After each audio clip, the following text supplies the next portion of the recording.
Once again, The Hoopa Project by David Paulides.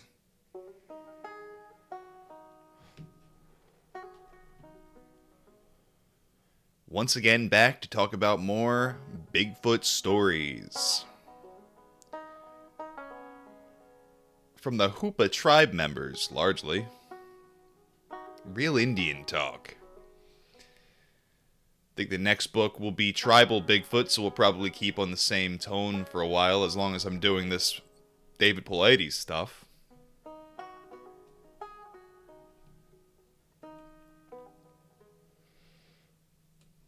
Okay, I am streaming on like half the platforms I intend to. Let's fucking step up.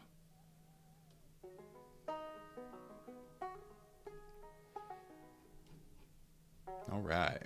Good to be here. Let's get started. I'm going to post a link so all my homies know where the fuck I am right now, what the fuck I'm up to.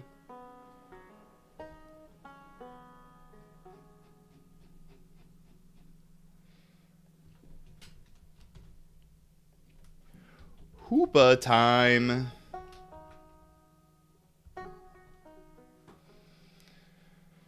Alright. Give me a whoop whoop if you're out there in internet land, and we will get started on this motherfucker. Julianne McCovey. Hoopa. Julianne knocked on my hotel room door one day and said that she had heard that I was a trusted investigator / researcher, and she wanted to tell me her Bigfoot story. I asked her to wait by my Jeep and that I'd be with her in a few minutes. I interviewed Julianne in the parking lot of my hotel adjacent to Ray's supermarket. Bigfoot research isn't very glamorous. Julianne stated that she had spent the majority of her life in Hoopa, but also spent many years in Oregon, going to school. The job she had when she made her Bigfoot sighting was in the firefighting division for Hoopa Forestry.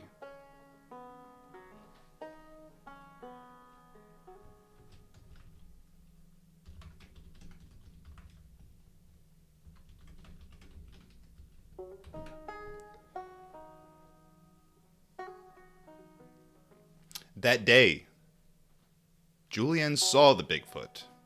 She had been dropped in the corner of the reservation in an area called Horse Linto. She said that she and her partner were to walk the reservation in a specific angle and then meet the remainder of the crew on the Tishtang Road. They were dropped at 6:30 a.m. and they started their walk north. Julianne recounted that she and her partner were above Tishtang Falls and attempting to cross a very steep and hazardous area.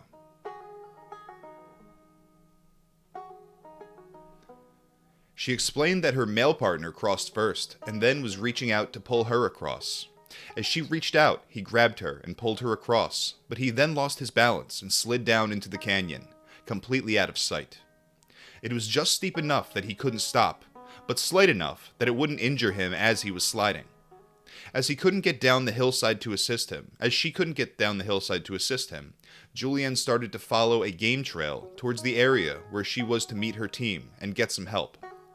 She saw some heavy cover approximately 60 feet in front of her in an area that caught her attention because of some shade. Under the cover and sitting on the ground, she saw a large Bigfoot that appeared to be eating a plant.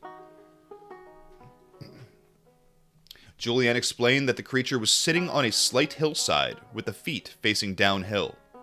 She said that it appeared to be eating a fern. The creature would grab a piece of the plant and then drag it through its mouth in an apparent attempt to eat just the leaves, or taking the moisture off of the leaves. Julianne wasn't sure. She also stated that it was difficult to judge its height because it was sitting on the ground.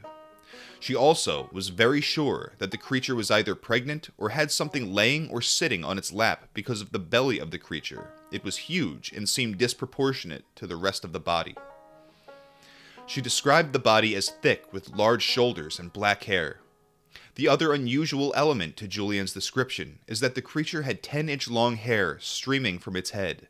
10 inches. That is a long, luxurious head of Sasquatch hair. Truly beautiful.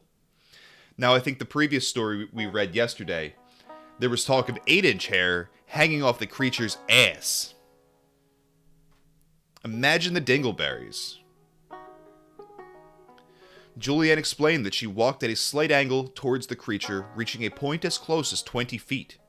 She said that the creature never appeared to be frightened of her, and never moved from its position. Julianne said that she said, "Hi," in Hoopa, and then started to walk up the hillside and away from the creature. When she spoke, it appeared to her that the creature smiled. Julianne also wanted to make sure that I understood that what she saw was a female Bigfoot.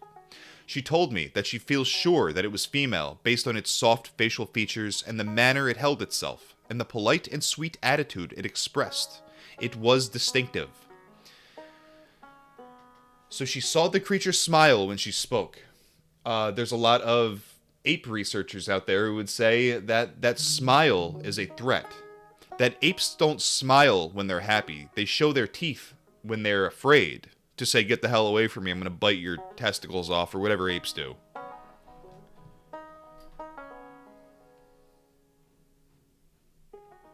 Here she is, Julianne McCovey, at the give me one more second here. Give me a couple shots at this. Suenalden Inn. Suenalden Inn. There's a T in the front of it. It fucks my whole shit up. Approximately 10 minutes after seeing the creature, Julianne met up with her fire crew. She said that she told them what she had seen, and that she was sure it was a Bigfoot. Julianne said that nobody on the crew believed she had seen the legendary creature. Julianne signed an affidavit.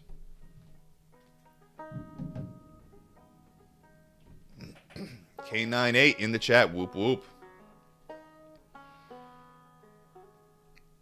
Location of sighting. The sighting took place in the Tishtang Basin. This is a place that has had a history of sightings for many years. Ed Mastin and Jay Jones had multiple sightings in this region, and many aspects of the sightings fit the profile. It's obvious that this creature was not afraid of Julianne and made no effort to leave the area, an unusual behavior for Bigfoot. Maybe it was the female issue, where they both knew they shouldn't be afraid of each other. Here's Julianne's sketch of the creature she saw in the Tishtang region. Yeah, we had looked at this previously. It definitely does look more female than a lot of the images we've seen. It looks fairer, I should say.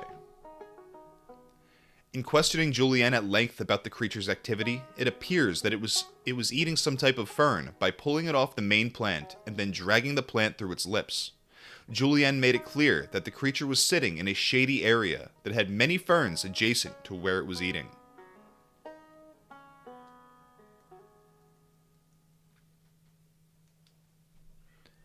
Forensic sketch.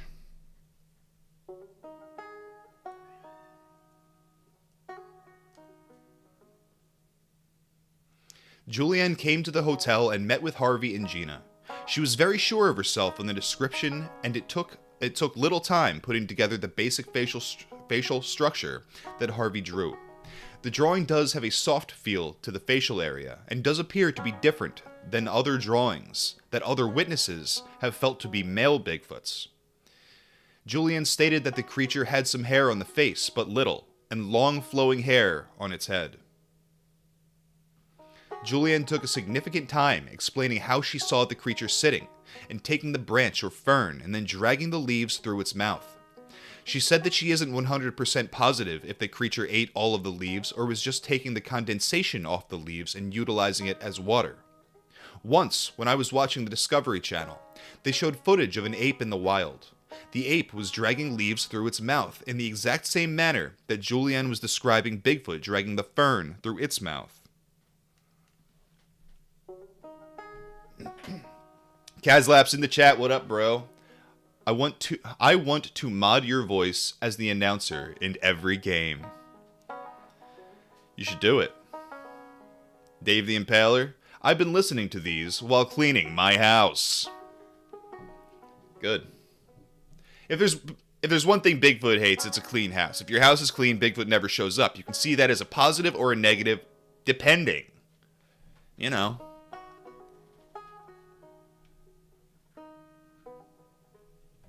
When Harvey had finished the drawing, he showed it to Julianne and asked for final comments. Julianne told him that it was a great rendition of what she saw in the woods. It's an interesting drawing because it possesses female characteristics. There is softness in the sketch. I think Harvey and Julianne worked well together, and Harvey was able to add a feminine touch to the huge creature. K98 says Mary Kondo can help us rid ourselves of big feet. That's true. Hey, but the thing is, perhaps Bigfoot sparks joy. If Bigfoot sparks joy, you have to invite him into your house, shoot him, and put his head on the mantle. Keep him there. Ed Mastin, Recreation Group Manager, Hoopa. Sightings, November 1978 and November 2005. On October 16, 2006, I made the 8-hour drive to Hoopa from the Bay Area. The weather got progressively worse as I got closer, and my hopes of doing field work faded quickly. I arrived at the hotel, checked in, and found that there were no new sightings in the last week that had been reported to my contacts. It was now pouring rain, and I decided to contact Inker McCovey at Tribal Recreation. I made the short drive to the recreation center and found Inker talking with some adults about the upcoming basketball league. He was happy to see me, and I was immediately introduced to one of his workers, Ed Mastin. The last name immediately struck me as a name I knew. A cousin of Ed's was Sergeant Mastin, who responded to the Bigfoot rummaging through the garbage at Raven's house of Upper Mill Creek Road. Ed is a 48-year-old Hoopa tribal member who has spent his entire life on the reservation. He had weathered skin, but was in fantastic shape. Inker introduced me as the Bigfoot Man and said that Ed had some stories for me.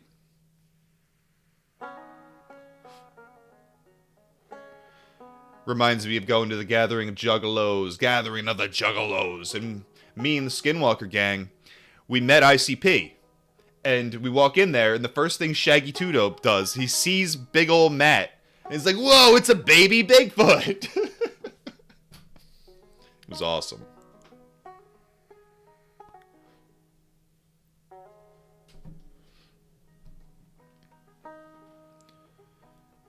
Kazlap says, Bigfoot can have a cup of coffee and a goat on the house.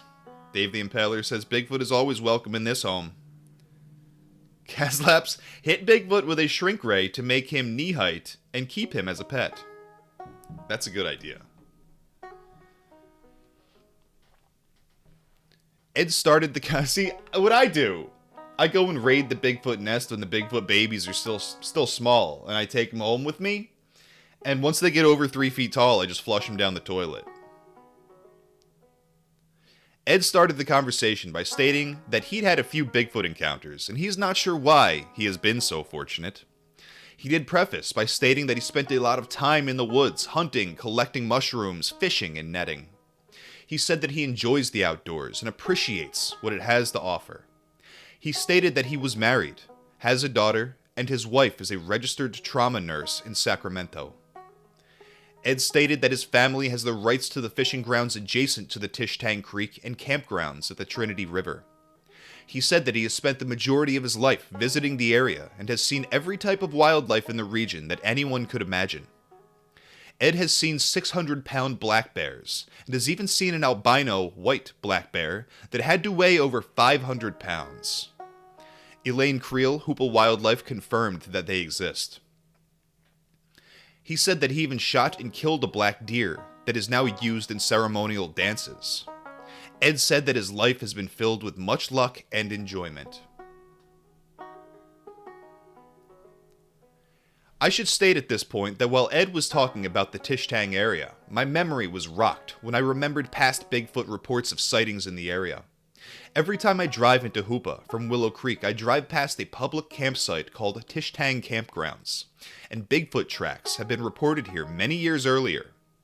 It's an unusual name, and the sighting stuck with me.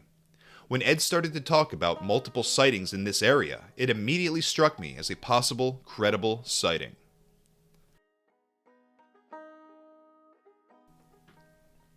Keep flushing those mini-foots. Fill the sewers with the fucking mini-foots. Create their own little society down there. An isolated population evolving parallel to the Bigfoots above land. These underground Bigfoots. They're the ones stealing children from the forest, taking them to the underground bunkers to have their blood drank by Zionists.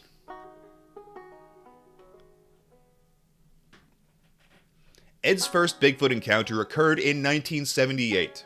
He remembers it occurring in November, but doesn't recall the exact date. He was walking with his brother near the road that runs adjacent to Tishtang Creek and the Trinity. He said it was later in the afternoon, between 3 and 4 p.m.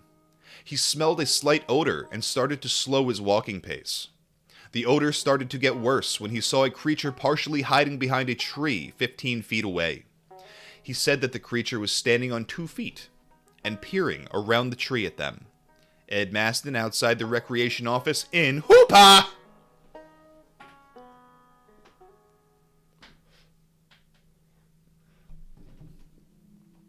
Kazlap says the Minifoot to Chud pipeline Israel.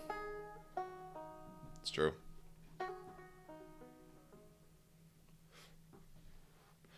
The creature was huge, almost 10 feet tall. 10 feet tall. This is the biggest Bigfoot that we've read about in all of these stories so far. I was talking, I think, on the last reading about how most sightings kind of top out at like 8 feet. You hear sightings that are like 14 feet. Ridiculous heights. A lot of that is just way too far-fetched for me to believe. That's a creature that wouldn't even be able to maneuver through the woods, as far as I'm concerned. And you could probably argue against that. Like, I don't know how big moose get. Big as shit, I'm sure. They do it just fine. But, yeah, moose aren't really known for, like, their like, their grace and their, like, subtlety and stealth. So 10 feet it's really fucking big. It doesn't surprise me to give or take a foot at any given time, but still 9 feet? It's a big boy. It had hair over its entire body, and had huge arms that wrapped almost completely around a large diameter tree. Ed said that the creature had a face like a Bigfoot, not a bear. The creature did not have a big snout, never walked on 4 legs, and had eyes that were piercing. Ed stated that he can distinctly remember that the creature had eyes that were a deep orange in color. He said that he will never forget those eyes. Ed said that he was within 15 feet of the creature when he first saw it. He looked at it for a few seconds and then started to back away. He and his brother left the area that night after the observation. Orange eyes is interesting as well. You hear a lot of stories, and there were a couple stories here that talked about the eye shine when headlights hit it. Then there were a couple that specifically said there was no eye shine, which is interesting. The orange eyes stand out to me because you often hear about red eye shine, which is very strange. So I'm wondering if it's just kind of the orange making people think it's red, maybe. Ed's second encounter again revolves around the Tishtang area. Ed stated that he and his brothers and father have netted and fished this area for generations. He volunteered to take me to the area. When we arrived, I found it a very remote location at the end of one branch of a dirt road that runs along the eastern bank of the Trinity River. Many of the tribal members' fishing grounds are located in the middle of the community with little or no commute to the site. This location is beautiful, isolated, and the adjacent forest is very dense. When we arrived at the site, Ed wanted to show me a rock that was sitting partially in the water. He stated that the rock appears to have a bone, skin, and possibly other bones buried in it. He showed me the rock, and it did appear to have a joint with bone that was somehow inside the rock. It was an odd sight and a strange find. It was located very near the location where the Tishtang Creek empties into the Trinity River. It was one of those very odd occurrences that happen in this valley.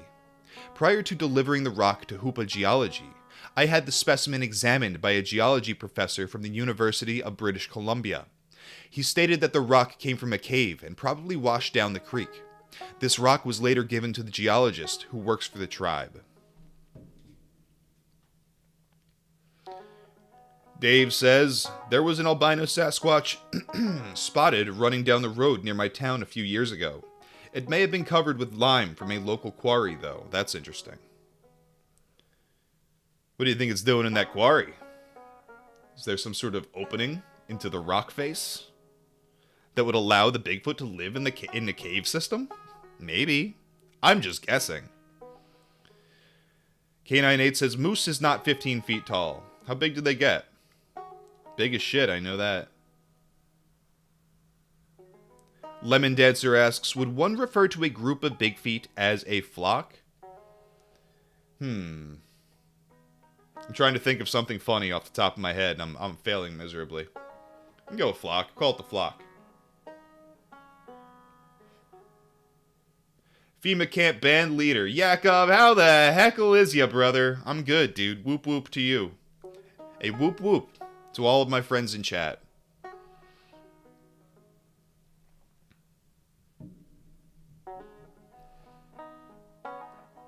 A group of Bigfoot.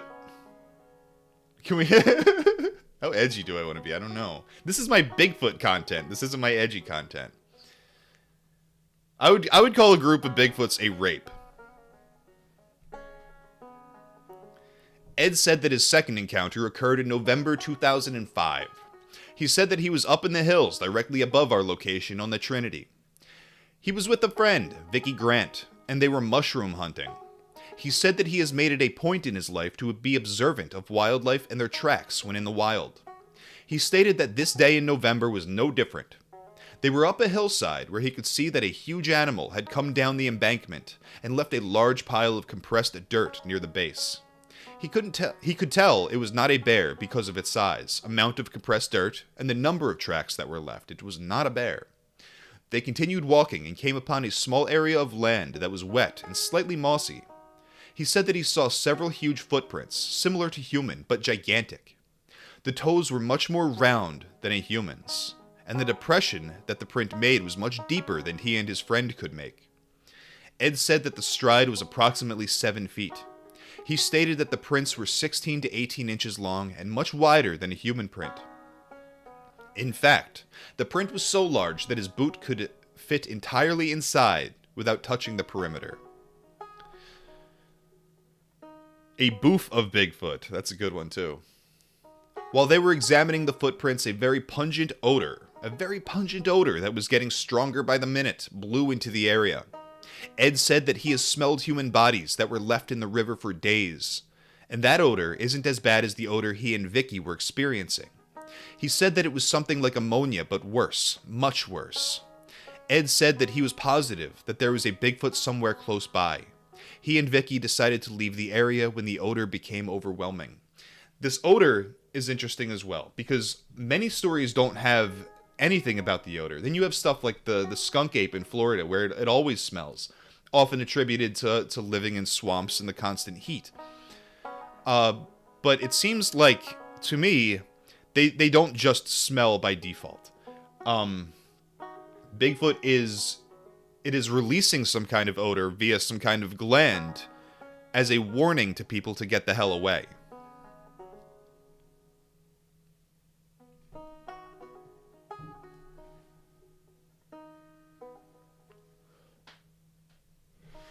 Round them corners, file down that edge, FEMA Camp Bandleader says. Less edge, more Bigfoot. Ed explained that he has seen indications over the last 30 years that Bigfoot is using the Tishtang area as a pathway to and from living areas, food gathering points, and river access. He stated that he has seen large tree limbs twisted off and broken where there is no other animal that could do it. He said that there were several occasions where he had been down to the river in the Tishtang region and he felt as though he was being watched. After approximately 20 minutes examining the rock and possible bone, walking throughout the area and looking at the creek, Ed and I left the area and I transported him back to the recreation center. Ed said that he'd be happy to escort me up into Tishtang Creek and show me the locations where he had seen prints and bones in the past, and even a cave. 2 days later, Ed guided me into the Tishtang drainage area on the eastern slopes of Hoopa. It is a very rich environment with a year-round creek that feeds the valley. Salmon and steelhead commute up the river to spawn, and local bears and deer find these mountains a great place to live. Ed told me we would need to travel 8 to 9 miles up into the backwoods to get to an area where he had been searching for mushrooms. We spent approximately 45 minutes making our way through areas that appeared to have no vehicular traffic in days. Once we arrived in a dark corner of the valley, Ed directed us up the hill into a very heavily forested area. There wasn't a lot of sunlight in this region, and it appeared to be a great place to collect mushrooms. Ed explained how he had been looking for mushrooms, found the prints, and then the smell. There were marshy areas and mossy patches, and even spots where mushrooms grew. We searched the area for several hours and could not find any evidence of Bigfoot. Ed signed an affidavit.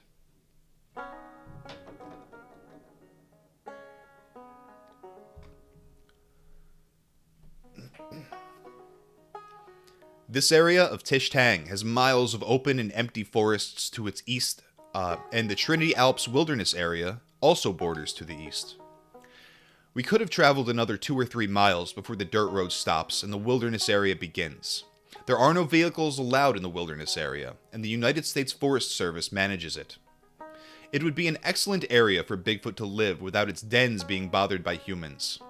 There are few tribal members that venture into the wilderness area because it is very rough travel. Members of the public cannot access the wilderness from this side because they can't travel through the reservation. It would be a safe bet that few people are walking in and out of the wilderness area by way of the Tish Tang Creek region. Here we see Ed Mastin's sketch of the creature. Ed was very pleased with Harvey's work and felt this was a great representation of what he observed. Here we see a much hairier face than the previous one, and we don't see the long hair on the head.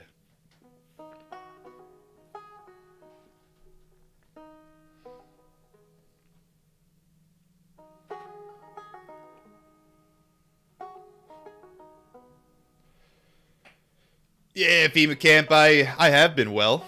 I'm much busier than I was with things that are less fun than they have been in years. But I'm doing fine. I hope you're well, too.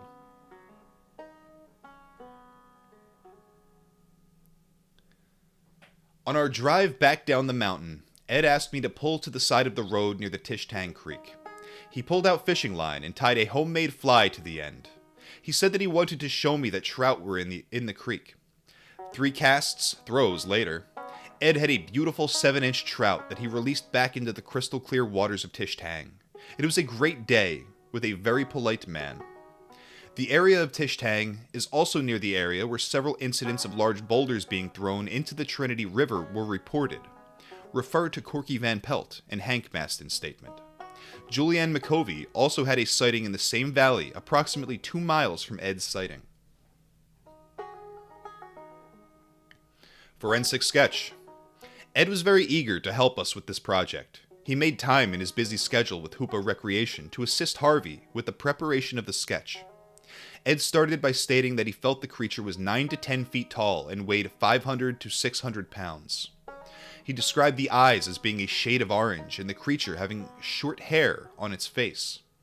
He said that the creature had hair on its entire body and said it was a bluish-brown in color. He stated that there was a strong urine or ammonia odor in the air. He also described the creature as having forearm hair that was 4 to 6 inches in length and was shiny.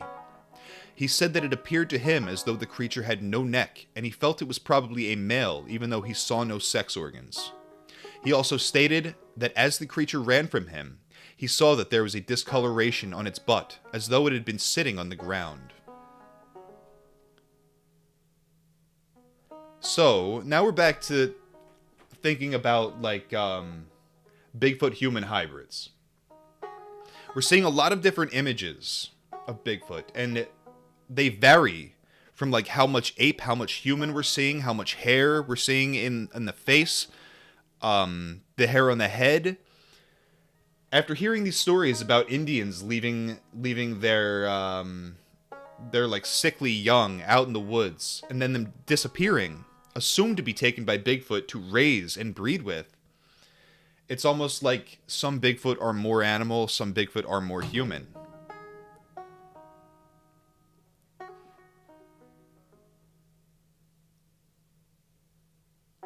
It's true.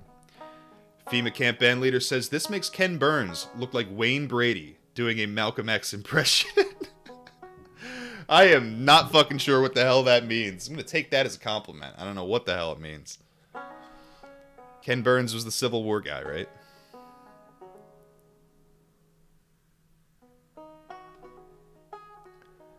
Butt discoloration. Oh, baby. So this is the first story where we're actually like hearing that it is a strong urine smell. You hear ammonia and you kind of link that with urine. But now they're just saying like Bigfoot pisses everywhere to scare you off.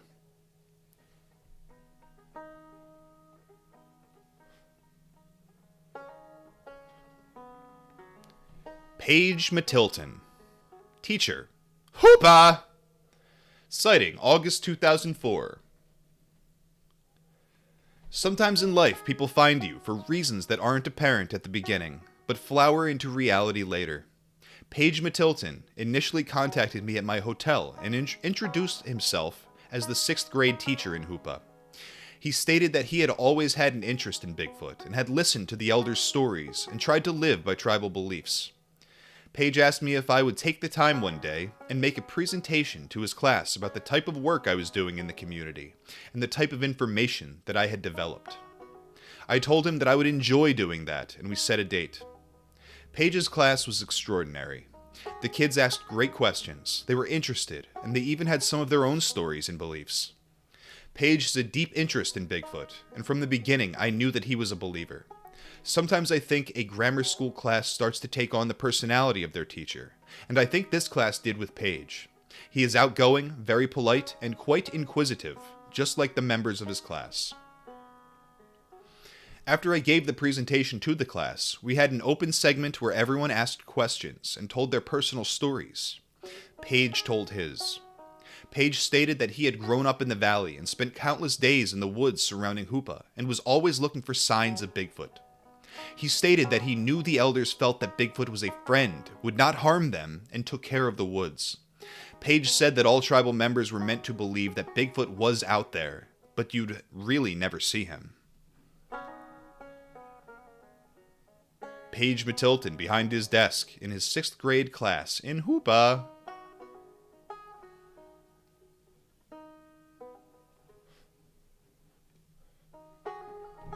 Mr. Matilton said that one weekend his family wanted to go out for a drive. They were driving on Highway 299 outside of Willow Creek near Salyer. Outside of Willow Creek near Salyer, and they had crossed over at least 2 overpasses after leaving Willow Creek.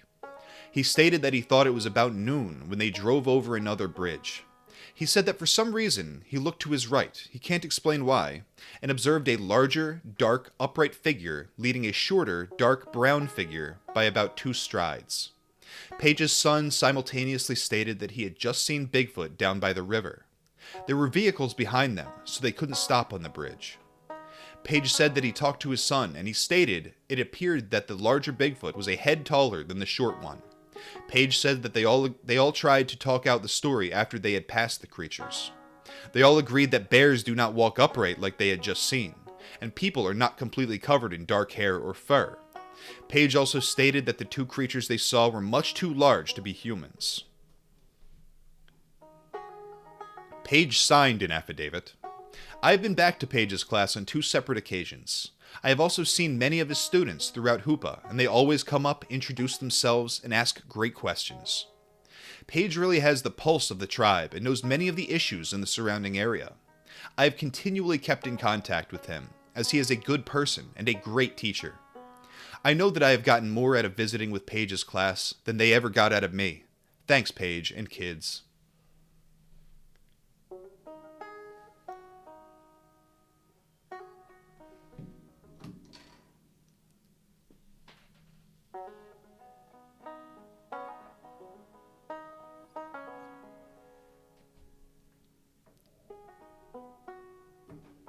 Clifford Marshall, college student, Humboldt State University.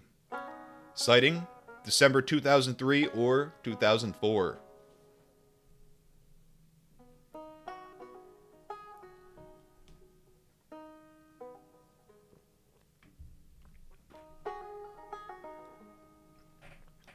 The Hoopa Valley Indian Reservation is private, and not open to the general public without approval from the tribe.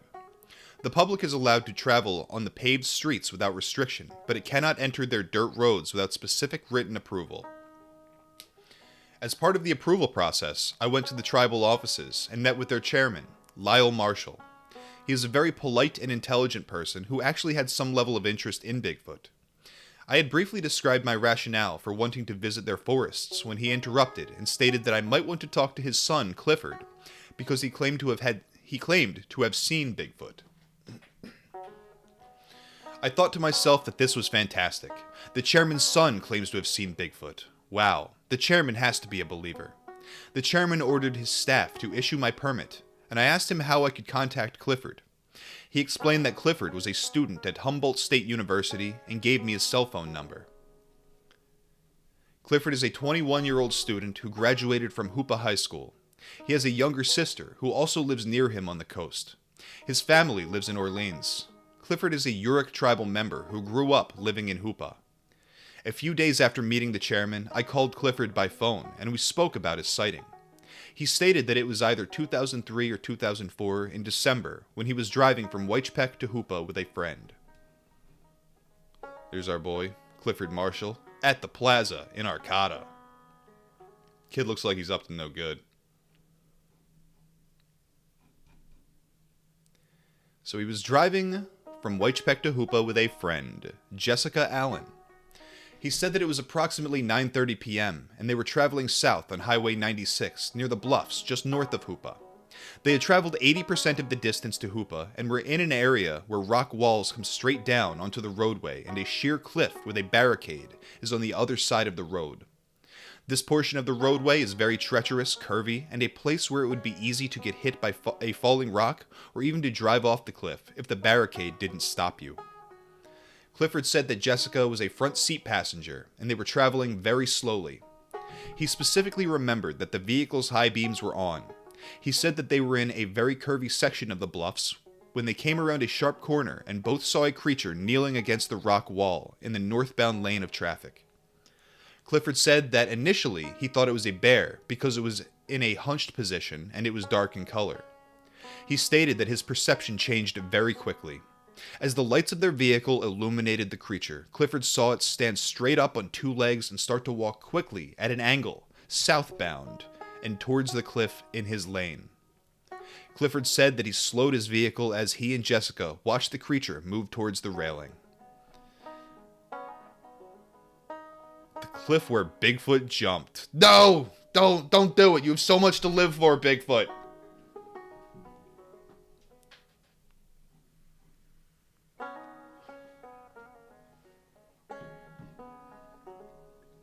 Clifford stopped his story at this point and went into a detailed description of the creature.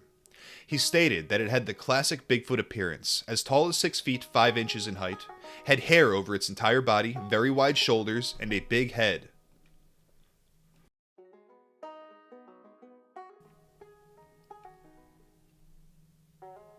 Clifford said that it appeared that its arms hung lower down the leg than human arms. And the creature moved differently than a human, but nothing like a normal animal or even a bear. Clifford made it very clear that growing up in Orleans and Hoopa, he has seen many bears, and the creature he saw was not a bear. Clifford said that he and Jessica watched as the creature made its way to the barricade at the far right portion of his lane. The creature put its right hand on the barricade and threw its legs over, and simultaneously went over the cliff and disappeared. Clifford said that he couldn't believe what he was watching. He stated that it was at least 200 feet straight down to the Trinity River in this area, and that no man could survive the fall. The creature put its right hand in the barricade and threw its leg over and simultaneously went over the cliff and disappeared. That's crazy.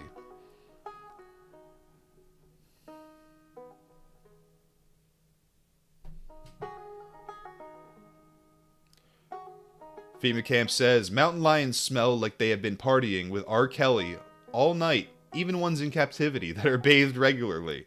It's just a wild mammal scent of sorts. I'd suspect bears smell pissy too. Well, I say specifically about Bigfoot and like some sort of gland because that's something that gorillas do. And it might just be piss. It might just be flat out piss, but they do shoot piss everywhere when they're like being threatening. I have a distinct memory of going camping in the Poconos with my family as a small child. And we were using someone's cabin. It was like a nice setup. It wasn't like we were out in the middle of nowhere. But some probably my favorite times. Love going camping, regardless. I don't care if it's in a tent. I don't care if all I have is a fucking sleeping bag. If it's in a cabin, whatever. I'm having a good time. But I remember me and my friends were sitting around. We were like watching TV one night. We were watching like some gorilla documentary on like the Discovery Channel or whatever the fuck. And two gorillas were flexing on each other, being way pissed off. And they were just spraying piss all over the place. And we thought it was the funniest thing in the world. And laughed into the night over the gorillas pissing everywhere.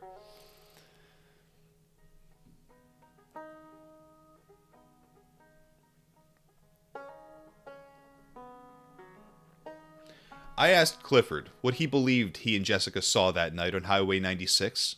Clifford said that he is 100% positive that they saw Bigfoot. He stated that the way the creature moved, its hairy body, size, and ability to survive a leap of the magnitude that it took, it had to be Bigfoot. Clifford went on to explain that there comes a level of responsibility and honor with being the son of the Hoopa tribal chairman, and that he would never stretch the truth about an issue such as Bigfoot. Clifford signed an affidavit.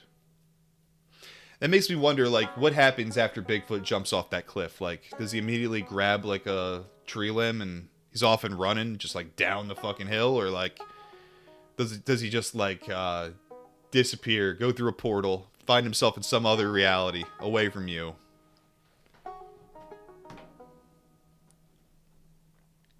Location of sighting. I've driven the area of this sighting many times, and it is very hazardous. The cliffs above the roadway are several hundred feet high, and the cliffs leading into the Trinity River fall several hundred feet to the bottom. There are areas on either side of the cliffs where a creature could access the roadway.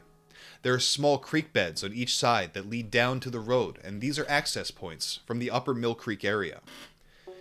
This sighting location makes a lot of sense when you look at it where it is in relationship to other sightings. It is directly across from Transmitter and Bald Hills, and the location of many sightings and incidents. It is just below Upper Mill Creek and a multitude of other sightings. The real question that I've always asked myself is, did the Bigfoot know it was jumping several hundred feet off a cliff when it made that leap? If Bigfoot is a creature that is 8 feet tall and weighs 800 pounds, then its bone density must be much greater than a human's. It is still hard to believe that this creature could survive a fall of 200 feet unscathed. The photo shows the area where the Bigfoot made its leap with the Trinity River at the bottom of the gorge. The background shows the gentle slopes of the mountain where a Bigfoot could easily get to the roadway. Clifford and I talked at length about why the Bigfoot would put itself in the position it did, where it really had no area for a safe escape. The only answer we could both come up with is that it might have been collecting roadkill. So, now he's talking about, the honor of seeing a Bigfoot. Now, maybe to Bigfoot, seeing a human is a great dishonor, and has to immediately commit seppuku and just jump off a cliff.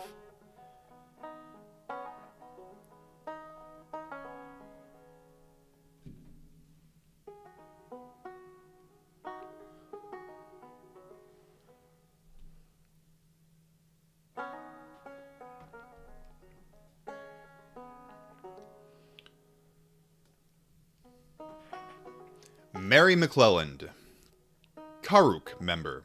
Sadie McCovey, Yurok member. Sightings November 2003 and spring of 2004. Mary is an attractive 27-year-old mother of one son and now lives in Somes Bar, California.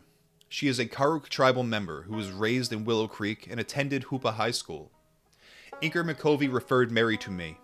Inker stated that Mary was with him when they both saw Bigfoot on the highway just outside Hoopa. He gave me her contact information and urged me to call her.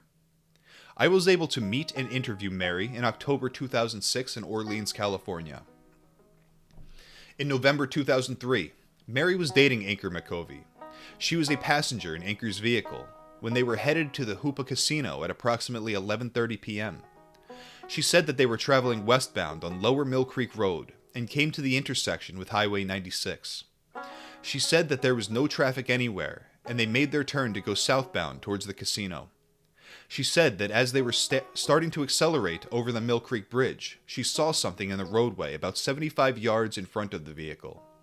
She stated that it appeared to her that the creature was bending down on one knee to grab something with its hand.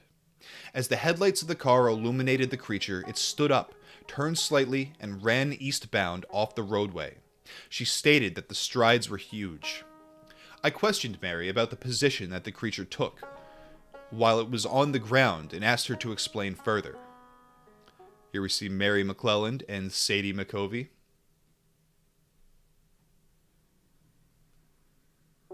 Look at them ladies.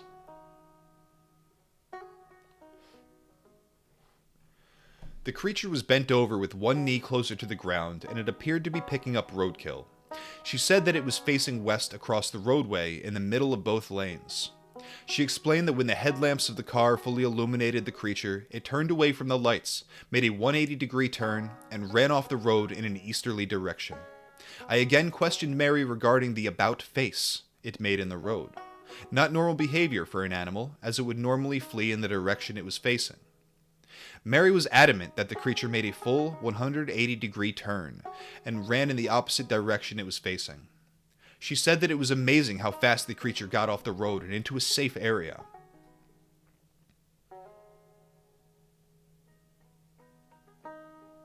FEMA camp band leader, is that the origin of the phrase pissed off? The gorilla's just fucking pissing everywhere. That's it. Corrects me and says it was the Gorilla Channel. It's true.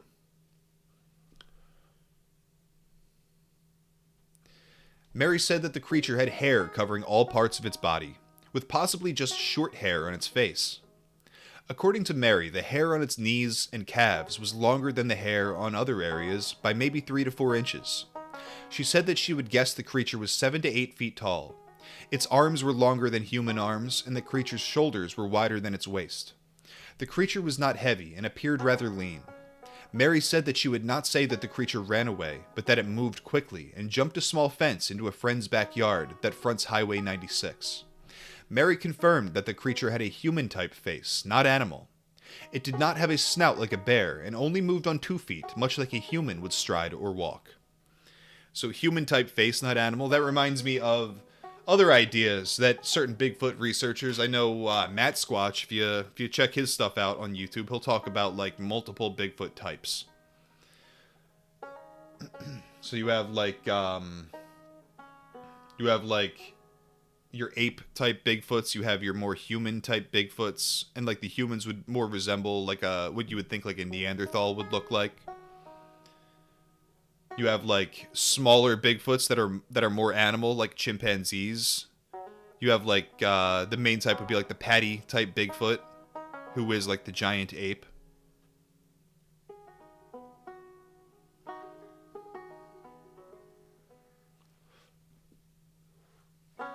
Mary said that they continued to drive for several seconds and then simultaneously stated, "Did you just see that?" They both agreed that they had just seen Bigfoot. Mary said that the build, size, dexterity, and the ability to move were nothing like a bear. They were much more human-like. She also stated that she is 100% convinced that she and Anchor had just seen Bigfoot. Just as I was finishing my questioning and thanking her for her time, she sheepishly said there was another event. It should be noted that it is not unusual for witnesses to only explain a singular incident that an investigator is questioning about them. If the investigator does not ask if there were other incidents, the chances are that the other sightings would go unstated. Thanks to Mary and her comfort level of talking about the sightings, she volunteered her information. Mary was a little shy about talking about her sighting 3 months after her first. I told her that all sightings were important, and her honesty was appreciated. McClellan stated that it was in the early spring of 2004 when she and Sadie McCovey were driving from Hoopa to Eureka. Mary said that her boyfriend at the time, Anchor McCovey, was coaching the boys' basketball team at Hoopa High School, and they had a game later in the afternoon in McKinleyville. She said they wanted to ensure they had enough time to get to the game, so they left early in the afternoon. They drove from Hoopa to Willow Creek and were driving the Berry Summit route down to McKinleyville. It was a sunny day with little traffic. About 1:30 p.m., they passed the Vista Point lookout, Berry Summit. They were approximately 3 turns further downhill when they noticed a deer running on a bluff above the roadway. Mary said that the deer caught her attention, but what was chasing it made her pull her car to the side of the road. Mary said that she was having another Bigfoot sighting, and this time she was with Sadie. She said they saw the Bigfoot chasing the deer near the top of the bluff, and that the Bigfoot was 25 feet behind the deer when they initially saw it. She guessed that the chase was happening 600 feet from their position. They were both stunned as they watched the Bigfoot close the gap on the deer and chase it around a tree, yes, closing the distance between itself and the deer. Remarkable. Mary guessed that the deer was a yearling and the Bigfoot was close to 7 feet tall. She said that she was shocked how fast the Bigfoot could move and not just keep up with the deer, but also make up ground between them. Mary said that this Bigfoot looked a lot like her first Bigfoot sighting, except this one had dark brown hair or fur.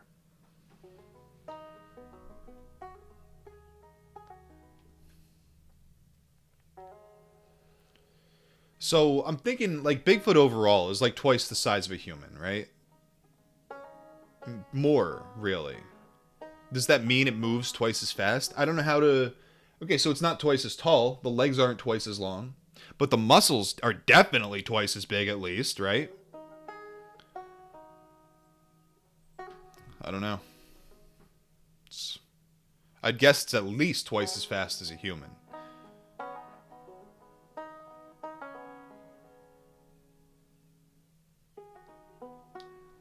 McClellan stated that they watched the chase for close to 20 seconds. And I'm saying that, like, that's almost stupid to say. Like, of course it's twice as fast as a human. But I'm trying to see, like, in my mind, like... Because people have caught deer. Like, deer are stupid. You can catch them if you just, like, trick them or something. Or you just tire them the fuck out. Like, that's why humans were so good at hunting back in the early days of like, human evolution, right? Supposedly because we can chase animals over large distances. So while they are faster than us, we catch them we catch up to them eventually every single time. And each time we do that, they're more and more exhausted, while humans are better at conditioning themselves. So a Bigfoot doing that would be like nothing at all. McClellan stated that they watched the chase for close to 20 seconds when both creatures eventually disappeared over a ridgeline. Mary said that she and Sadie looked at each other and stated, "Bears can't run on 2 feet like that." Both agreed that they had just seen a Bigfoot trying to catch a deer. They pulled back onto the roadway and continued their journey into Eureka. Since her sighting on Berry Summit, Mary said that she had heard of others who have seen Bigfoot cross the roadway in that area, but didn't know their names. She explained that the Bigfoot chasing the deer ran similar to a human, but the way its arms swung and the speed on its feet were quite different than any human. She said that the deer was in a life-or-death race to get away from the Bigfoot, and this should explain how fast the Bigfoot was moving. Very fast.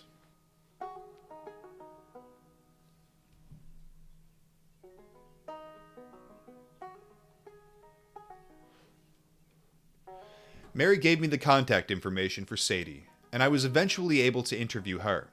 Sadie is a very intelligent young woman who knew exactly the incident I wanted to talk to her about.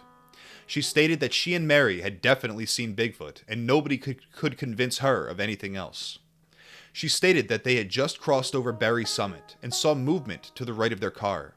She turned and she saw a deer being chased by the Bigfoot through a meadow. Sadie said that she knows that it sounds strange, but it's true, and the Bigfoot was almost making up ground on the deer. Sadie said that she had never seen anything like it before in her life and was shocked to have seen it.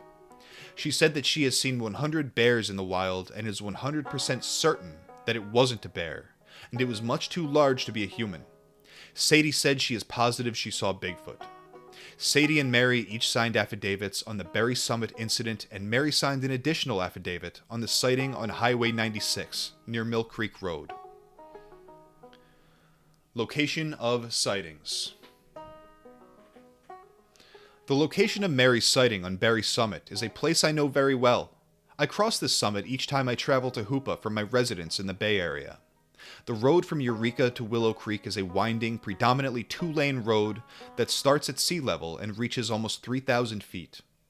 Early in my travels, I noted that this road had few residences on it, and had a few other unusual characteristics. I saw many deer, squirrels, and other wildlife in my drives in other parts of California. I also saw blood splatter on the roadway where cars and trucks had struck wildlife. I never saw a dead animal on the road, shoulder of the road, or in turnouts in this area. Could the reason for this be that Bigfoot gets its meals from monitoring the roadway and grabbing roadkill? It's a pretty sad state of affairs that this holy being of the forest and the mountains is eating roadkill. It makes me sad. Rafflamau in the chat, whoop whoop!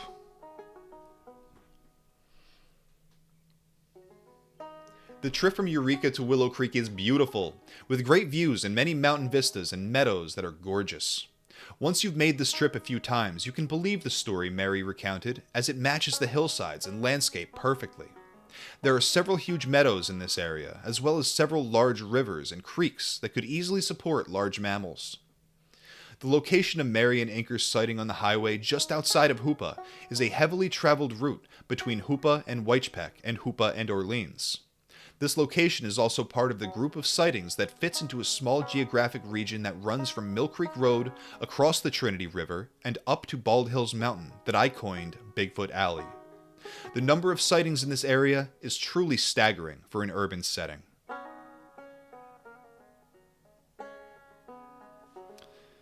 K98 asks, why would you expect a minor mountain-dwelling deity to be eating anything other than roadkill and deer, Yak? Roadkill? Like, the deer makes sense. The mushrooms make sense. Roadkill? He should be mourning that roadkill. He should be burying it. Giving it a dignified end.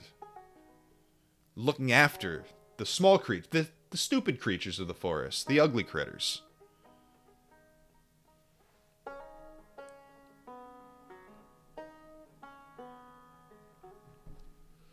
Forensic sketch. Mary was always enthusiastic about working on the sketch of the creature. Once the time came to meet, Mary had family time issues and initially stated that she couldn't get to Hoopa from Orleans to meet with us. I offered to bring Harvey to her to save time. She accepted the offer. We met in the back room of the only restaurant and bar in Orleans. We sat in a well-lit area in the back where we had solitude and good lighting. Mary was a little concerned that she and Inker McCovey saw the creature and that we may have each of them do a drawing. She told us that she had a much better memory than Inker, and that we should count on her. We all had a good laugh. Mary has always been very sure about what she saw on Highway 96 at Mill Creek in Hoopa. She told us that she felt the creature was near 7 feet tall, had huge muscular legs and buttocks, and had gray near its shoulders, with the remainder of the body being brown. She stated that it appeared to her that the creature was wet, as though it had just left the river or creek. She describes the arms as much longer than a human's, hanging down to near its knees. Mary said that when they initially saw the creature, it was kneeling on the ground facing the Trinity River, west. She said that when their lights illuminated the creature, it made a 180-degree turn and ran east towards a house on the east side of the road.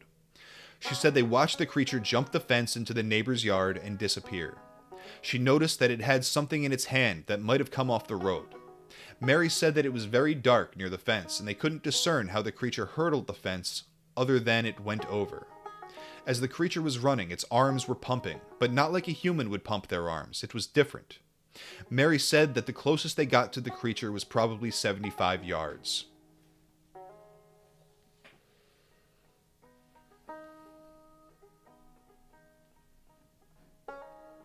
So here we have Mary McClellan's sketch of the creature, confirmed by Inker.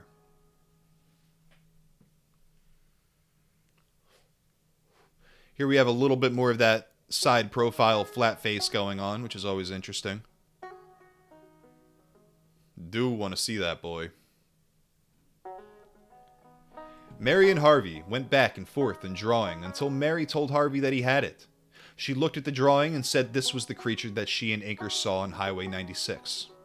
During the interviews prior to starting the forensic sketches, we were constantly asked if people could look at the sketches completed for others. We never allowed anyone to look at any other sketches other than the one they were completing. The only exception to this rule was Inker McCovey. It was our general feeling that Mary had done a great job of doing her sketch. She wasn't overly eager to add finite details and readily admitted when she didn't see something or couldn't identify a specific point. If Inker was driving and she was a front seat passenger, she had the greater opportunity to concentrate on what was moving across the road and into an adjacent backyard. Inker had already completed 2 drawings, and Harvey felt that he probably couldn't add much to what Mary had already described. We made a decision to show Mary's drawing to Inker. Inker looked at the sketch and hesitated briefly while he examined the creature. With a slight smile, Inker looked at Harvey and me and stated, "That's what I saw." Inker said that Mary had done a great job describing the creature, and Harvey had sketched it perfectly.